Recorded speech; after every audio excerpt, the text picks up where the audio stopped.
Hello, welcome to the Asian Dating Podcast. Today I have Jade, who is a certified matchmaker and dating expert. She founded Dating After Divorce to provide divorced men and women with the effective tools, communication, and insight it takes to find a worthwhile partner. Jade offers coaching, dating profile assistance, and matchmaking services. She is the only matchmaking firm out there that focuses exclusively on divorced men and women. She helps singles dating after divorce go from the love life they have to the one they want. So, welcome to the show, Jade. How are you? Hi, May. I'm great. Thank you so much for having me. Yeah. So, tell me a little bit about your business and how you started it and why you started it. I'm sure you have to tell a little bit about your personal information, but yeah, tell us how you started this business that is exclusively for divorced men and women. Yeah. So I started Dating After Divorce as actually a date coaching company to focus on divorced men.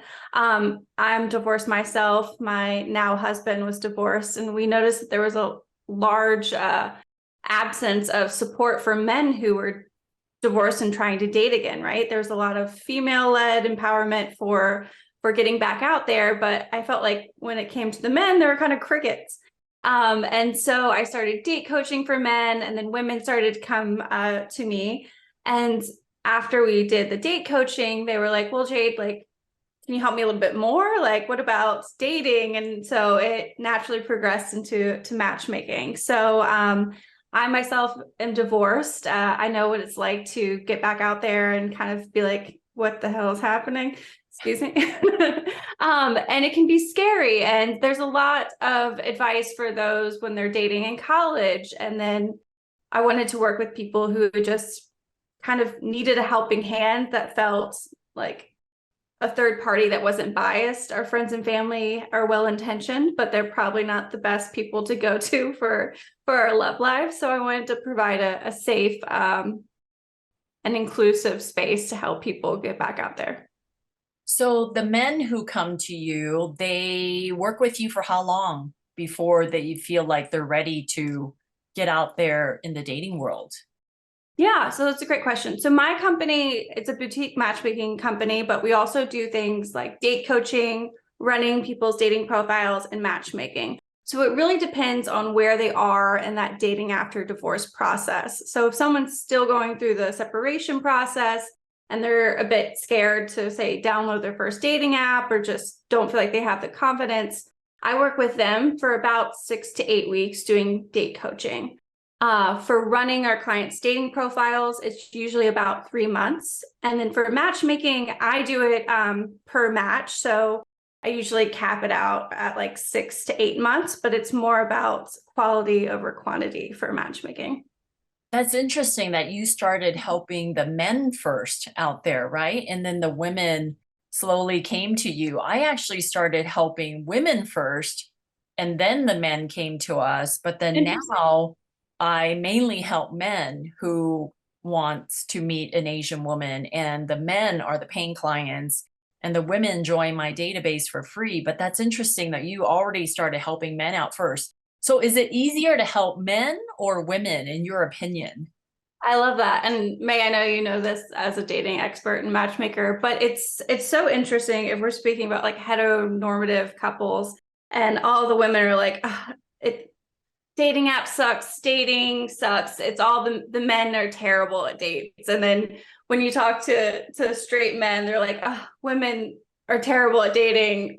Dating sucks for me, right? So everyone sees the grass is greener on the other side of dating. Everyone else has it easier, but I think everyone has their own challenges when it comes to dating.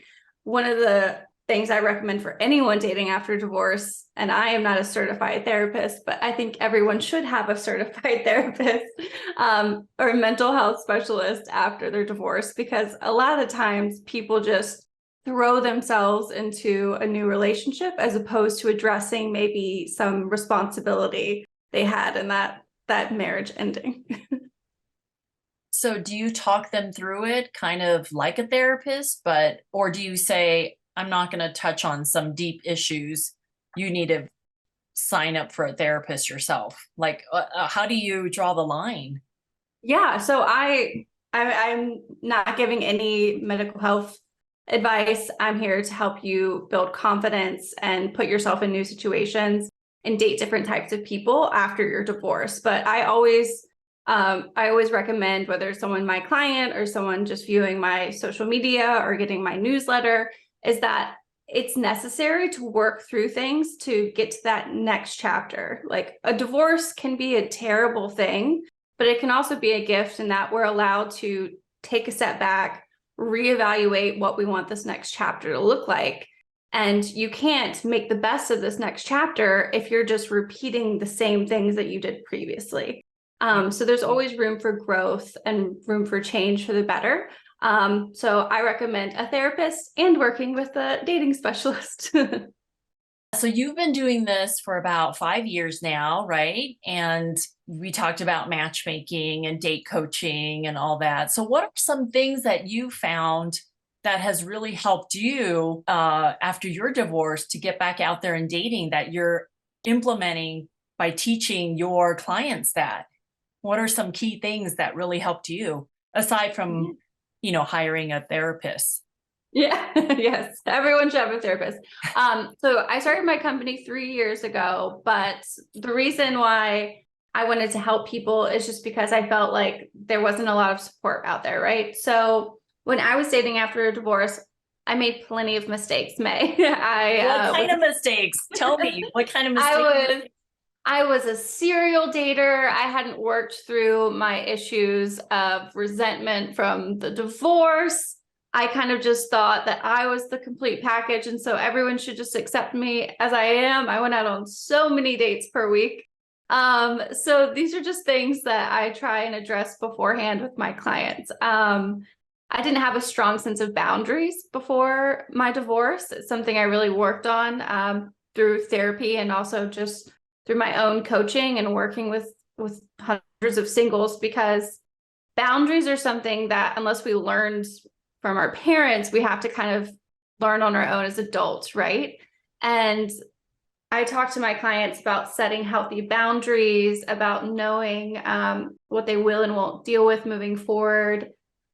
We work through things like that, as well as deal breakers, because as you know, if you're dating and you meet someone amazing, if you don't have these things selected out, you might make concessions that will come to bite you in the butt later on if you don't think through them before. I also started dating outside of my typical type after my divorce, because I usually went for long-haired macho men that didn't have great jobs. And that hadn't been working, right? And so I was just dating any and all different types of people to try and learn more about myself and what was working. And so that's one of the reasons I suggest that for clients as well, is dating different types of people they might have not gone out with before. So you ended up remarried, right? Is your husband now very different than your normal type? Well, my husband is my best friend, my favorite person in the world. It like gets me teary-eyed when I think about us working out. But yeah, so he's tall and very intelligent and handsome and so funny and so sarcastic. Our first date, it was just us being sarcastic to each other for the whole date. And I told him, I was like, I don't know if I want to kiss you or smack you. But there was this rapport, this kind of interest that wasn't there with other people. And so I don't know if you encourage your clients to do this, May, but our first date was actually terrible. My now husband and I's first date. And I gave it 2 or 3 dates to figure out if I was interested in seeing it through or not. And date 3 is when I realized, oh crap, I think I'm really gonna like this guy. Oh no, I'm in deep. So that's one of the reasons I encourage people to go on multiple dates, because you don't really know. You're kind of nervous on the first date. When What is your thought? What are your thoughts on that, May? How do you I recommend think clients? it's great that you gave him 2 or 3 dates because you could have easily said, you know what, after the first date, you're like, no, I'm not interested. I don't think he's going to be, someone long term. But the fact that you said, you know what, maybe I'll see him again. Maybe I'll see him again on the third date. Like, I feel like a lot of Mhm. the clients that I work with don't give someone a chance to go to the third date, fourth date, fifth date. They just find things wrong with people. It's like, don't try to find things wrong with somebody. Try to find things that are right about them and give them a chance.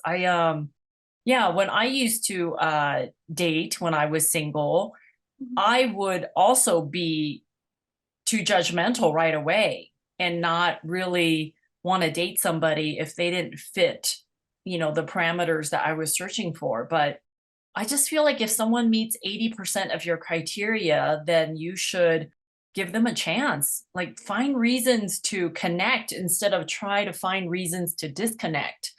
So that's awesome. Yeah. So, how long did you wait before you started dating again after your divorce?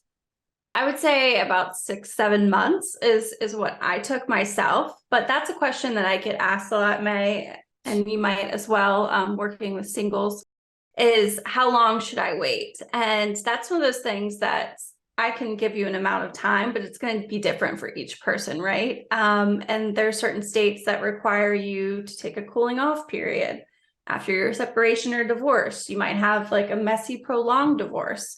So it really depends on who you are, what situation you're dealing with, and if you're actually emotionally ready to move forward. So that's a question I get often is how do I know when I'm ready to date? And I there's 3 things that are signs that you might be ready to move forward.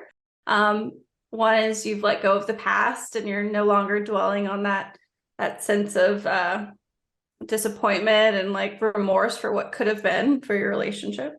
2 is you have a strong sense of self. So you know who you are and what you want, your desires and your boundaries, and you feel confident in yourself, putting yourself out there. And the 3rd one is you're excited about the prospect of meeting someone new. And when you're dating for the first time after divorce, something I recommend to do when you're meeting new people is not evaluating on a date, is this my forever person or not? Because who can live up to those expectations? I probably can't. I don't know. Maybe you can, May. You're great. But what I want you to do is when you sit down and meet this new person, it's what can I learn about them? This is a new exchange I would have never been able to have if I was still in a miserable marriage or my last relationship. So looking as a new opportunity to meet new and exciting people as opposed to are they meeting this checklist or not? Yeah.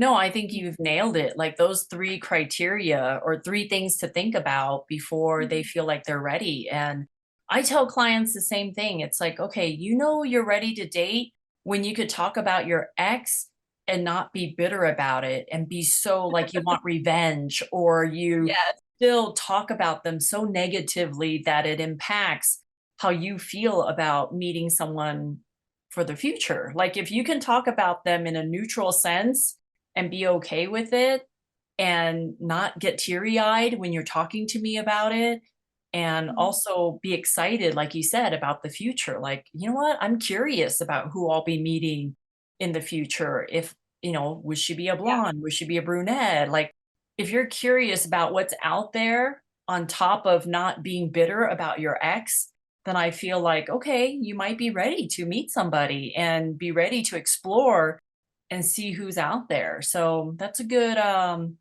those are good 3 things that you said. I like it. I like it. So what Yeah. else? And then What I think else? that you should also last part of that, May, is that like you're allowed to put yourself out there in a new situation and realize that you're just not quite ready. You're a human being, and maybe that first time might be chaos. The first time might be a disaster, but you're human. You're allowed to make mistakes. So be easy on yourself, be gentle, and take time to reevaluate. If the first one doesn't go well, take a step back and see what you need to address before getting back out there. Yeah, I also like to tell clients that, let's say they were very happy in their marriage and then the other partner wanted to split up.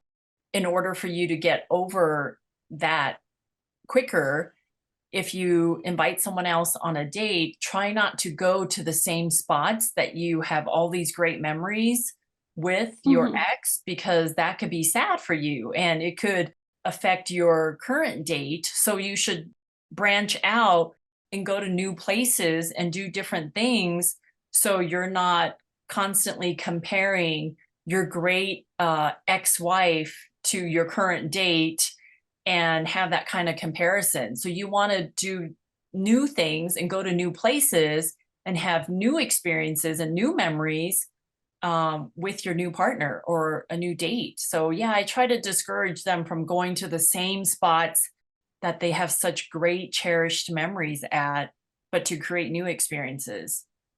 Yeah, that's a great piece of advice, May. And then also, um, I don't know if you suggest this for people who are dating after divorce, May, but I have clients practice their response as to why their divorce didn't work out.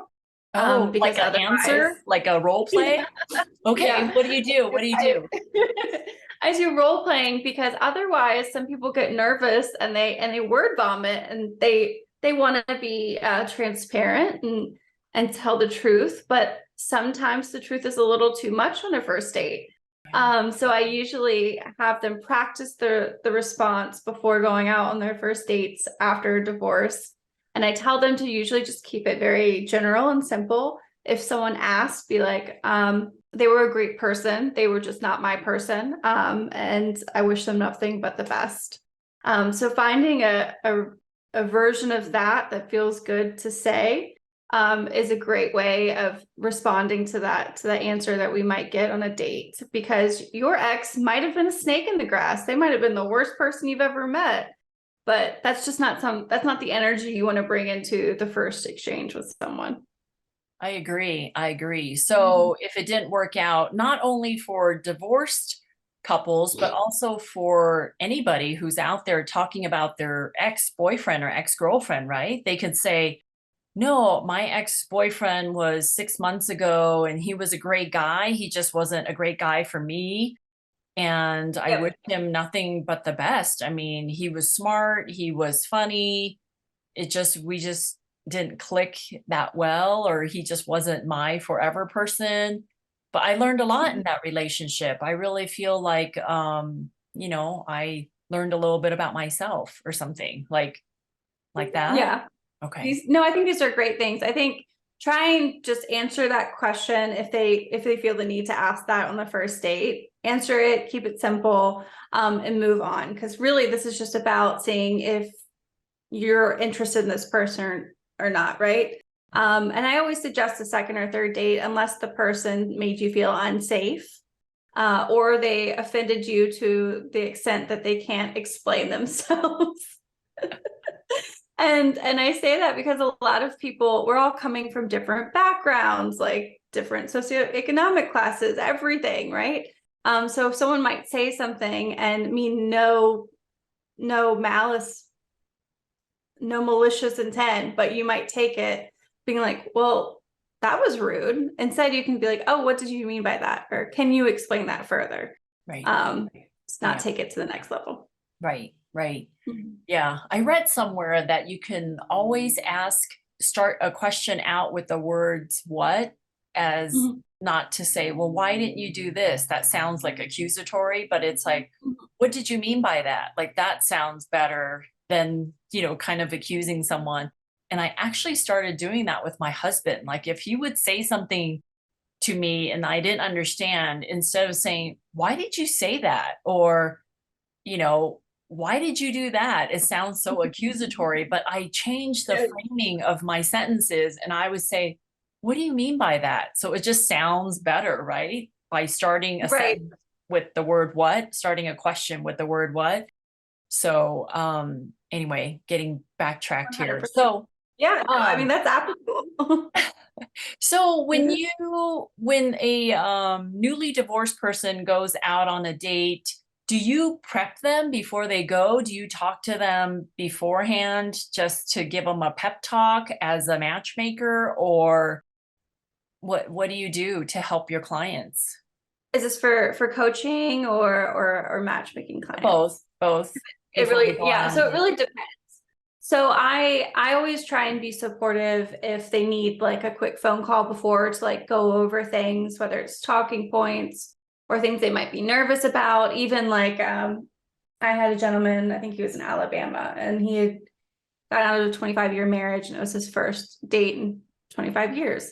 And he was like, well, should I pay for the valet, Jade? Like, what should I do? So I try and make people feel as comfortable as possible beforehand. But we do things like we go over outfits, whatever makes them feel more comfortable. Sometimes I have a personal stylist. Sometimes I recommend some things like a men's company that I collaborate with. So I just want to make them feel as confident and comfortable as possible, because I don't know, it can be really scary going on that first date. Yeah, it can. I mean, when we first started talking about your business and how dating after divorce can be really nerve-wracking, but especially for men that they don't have the social group that they can just talk about their feelings and to iron out what happened in their marriage and things like that. I would think a man hiring a date coach such as yourself would be such an advantage just for them to talk about their feelings and what happened in their marriage versus just keeping it all bottled up. And that is a good question to ask guys, because you know the women are going to ask them on the date, like, so what happened to your marriage? Like, tell me a little bit about what happened between you and your ex-wife and kids and stuff. And if they don't practice answering that question, they could stumble on it and Yeah. also tell that woman too much info. That might be, you know, discouraging for her to go on a second date. So I just think Right. that's so valuable to have someone to talk to about this kind of stuff. I completely agree, May. And you know, it's something I didn't realize until starting this company, that my husband had mentioned in passing, is that there were so many men that kind of lose their social circle throughout becoming married and then also divorced, right? Whether it's those couple friends. And men are just, there's statistics, I don't have them ready for our podcast, but single men don't have as many friends as a lot of single women. And so getting back out there, you might just feel completely lonely and lost. And so that's why one thing I suggest for date coaching clients, especially, is to work on your social network as well. Like, use this chapter as a way of doing new hobbies, new like athletic stuff, new classes. There might be an amazing single woman or man there for you, or you could just meet a bigger group of your social network. So making your life more full is actually making your life more inviting for someone to come in, right? Yeah, I agree. I agree. I mean, you can never go wrong with more friends, right? I mean, I have different friends that I go running with, different friends that I sew with, different friends that I hike with, different friends that Mhm. I eat with. So there's all these different groups that you can have just to make yourself even more interesting, right? Because who wants to date a guy and he just puts all of his social responsibility on you? Like, you guys are just, you have to do everything together. I've never Right. dated a guy like that where we did everything together. That's just too much pressure for me. So, Yeah, it's too much pressure on your potential partner, but it's also too much pressure on yourself, right? Like, you're putting all your eggs in that basket. And if that's your marriage that ended, then you're like, oh shit. I don't have anybody. So that's why I suggest looking at it as an opportunity to reevaluate and change, because we're never too old to change. Is the way that I see it. To improve is the better way. the divorced men that come to you, do they generally want to date women that are up to their age as their second time around? Or are they still looking for men? I mean, still looking for women that are younger, significantly younger, or no? I love this question, May. So as the owner of a boutique matchmaking firm and date coaching firm, I think what's beautiful is that we can choose who we work with, right? I'm only taking on clients I feel confident I can help, whether it's through one of those services or not.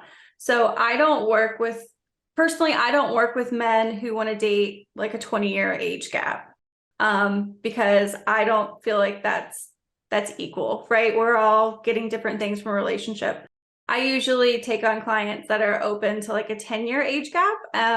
Of course, there are wonderful exceptions outside of that, but I feel like as you start getting outside of the 10 years, it becomes more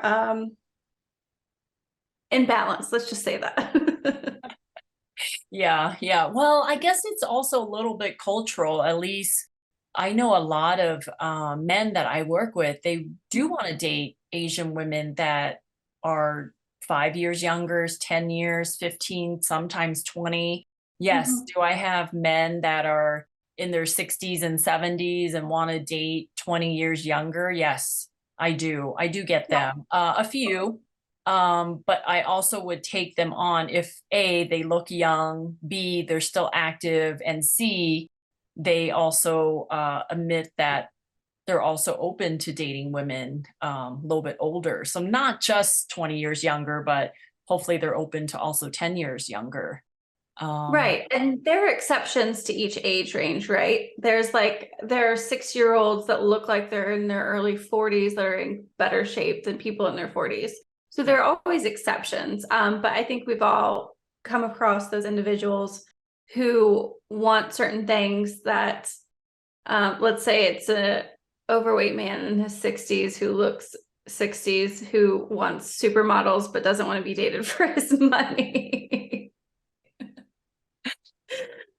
Those are my favorite. That happens. Yeah. I know. Yeah, Yeah. that absolutely happens.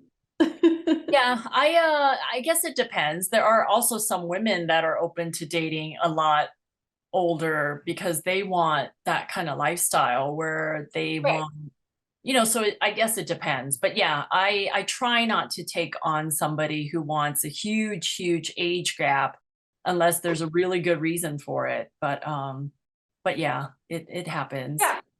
So In my marriage, it's a 9-year age gap. And I think that what I ask people, May, is because, like I said, there's exceptions to everything. I just ask them, like, what do you think if you're going for like 17-year age gap, like what are you going to have in common with that person, like after that year period wears off? Like, are you going to agree on certain things? Is your lifestyle going to align? Are your core values going to align? Is one of you going to want to have a kid in 4 years when you change your mind? oh, well, I kind of feel like the men who want significantly younger women is they maybe just can't get excited sexually if they don't, date somebody that is so young. I don't know. Maybe I don't even know. I mean, it depends. Like maybe they just, I mean, this is a pretty rated R show, so we're not going to talk about rated X stuff, but yeah, yeah, or they just want them to look a certain way or want them to look young. It's like maybe they think, oh, I used to be in my 40s and I found women in their 40s attractive, but then they forgot that they are now 70 and that a 40-year-old might not want to date a 70-year-old. So, but Yeah, I mean, in certain ways, I think some aspects are easier for women to date and vice versa, right? I will say that in my experience of matchmaking and being a dating coach, that for men that are older, it is sometimes easier for them to have larger options of women than if the roles were reversed, because a lot of societies have normalized younger women dating older men, when in reverse, it's not as normalized, right? So I had a client in DC who's 50. We just finished our contract, but I think we're renewing. She just turned 51 and she wants to date men in their 40s because she's very active, great lifestyle, looks like she's in her 40s. So it kind of just depends. Like, having to evaluate kind of where you are in the dating market is something that's kind of taboo to talk about, but it is kind of like what you're bringing to the table. yeah, I agree. I Mhm. agree. So what else? What else about divorced men that you can speak upon to help the audience out there? Any other tips that you can give to help the men dating after divorce be more successful out there online? Yeah, I think that if you choose to date online and use dating apps, I think a lot of men don't make their dating profiles for the viewer. If they're dating women, I don't think a lot of them keep in mind what like a woman might want to see or a woman finds attractive, right? And that's one of the reasons why you see these things like hunting photos with dead animals and fish photos from your trip to the golf with your buddies. That's great that you have friends and you have a sport, but the women also want to see you in different aspects of your life. And also, don't take those photos from below your chin, gentlemen, or with a dirty bathroom photo or So next to a urinal. The list goes on, May. what type of photos do women want to see from a divorced man? Yeah, they want to know what you look like. They want it to be a recent photo. They want to see photos that you're not wearing your wedding ring in, because that could feel like a red flag, and I've seen that a lot. They want to know that you have a life outside of them, as we talked about. Women don't want to be your only source of social interaction. They want to know that you're ambitious about your career, but also do active things, and you're curious about life, maybe travel. If they can see that you're passionate about things, that goes a long way as well. So should guys have photos of them in like a suit to show that they're a professional, or that doesn't matter? I mean, in my opinion, and you can agree or disagree, May, I think that having one photo of yourself, say at a wedding, preferably not your wedding, um, to show you can get dressed up, right? You can put on nice clothes at a black tie event and spruce up, and then you can also wear athletic wear and go hiking. I think that shows kind of a good variation of someone's lifestyle. Okay. Should they have their kids in the photos or pets? Yeah, pets are always, I think there's a Hinge statistic, or it might be one of the other dating apps, but dating app photos with pets, specifically with dogs, get a lot more responses. It's actually the opposite with cats. If women have cats in their photos, men are less likely to swipe on them, which I found interesting. And then for kids, I recommend having at least one photo with your children. But what I suggest to do is put an emoji over their face. Because not everyone, say that you're a single parent, and you say that in your bio. And as you know, May, people are just swiping left and right. They're not reading them. But if you're putting your proud parent, and then you're also including a photo with two emojis over your kids' faces, you're going to make sure that the person swiping on you is okay with that, because we're trying to eliminate those people that aren't for us as quickly as possible. Do you suggest, if you don't have kids, not to show any photos of you and a kid in case that might confuse the reader? I don't really have a strong opinion about that. I mean, if you're a proud uncle, say that you're a proud uncle, and that's cute. And women, I mean, the women who like kids will like that. But yeah, I'm Switzerland on that. What about you? What is your opinion on that, May? I feel like people are so busy swiping left and right that if they want someone who doesn't have kids, that you probably shouldn't put a photo of you and a kid if you don't have kids. Like, you'll just Okay. confuse them. But anyway, what are your thoughts on, do you have a lot of men who have kids but want to date women without kids on their second time around, or no? I would say I don't have a percentage for you, but a lot of the people that I work with that have kids who are dating after a divorce prefer to date single parents as well. Okay. And that is because most people who have not had children cannot understand the time restraint, the responsibility, probably even just like the capacity for love. I don't know. I am just a dog mom.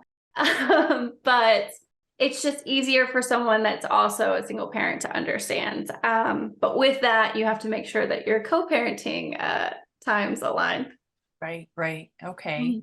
Well, to summarize everything we've talked about or to talk about what you do, what are some last minute tips you can give? And then tell us how the listeners can find you. Yeah.